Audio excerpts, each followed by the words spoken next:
C'est dans ces vignes du sud-ouest de la France qu'est née il y a 700 ans la plus vieille eau-de-vie de l'Hexagone, l'Armagnac. Au XIVe siècle, un ecclésiaste la parait de 1000 vertus dans un texte conservé au Vatican. À l'en croire, l'Armagnac donnait de l'audace aux timides, séchait les larmes des attristés et guérissait même les hépatites. Un comble pour un alcool. Évidemment, plus grand monde n'y croit aujourd'hui, quoique.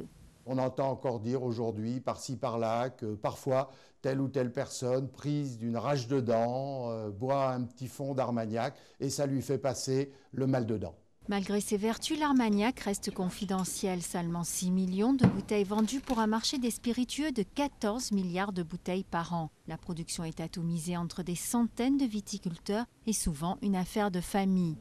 Nous sommes très spécialisés dans les vieux millésimes d'Armagnac, des Armagnacs qui sont restés déjà 50 ans en fût. Nous avons des millésimes depuis 1875 à nos jours, avec des particularités assez intéressantes. Des Armagnacs qui ont été élaborés par mon arrière-grand-père, avec un apport de bois un peu plus important, et aujourd'hui des eaux-de-vie un peu plus jeunes, un peu plus vives, un peu plus agréables. Aujourd'hui, les producteurs aimeraient bien conquérir de nouveaux marchés hors des frontières, comme le Cognac a su le faire. Pour leur 700e anniversaire, ils mettront donc le cap sur les États-Unis et la Russie, déjà le pays où l'Armagnac s'exporte le mieux.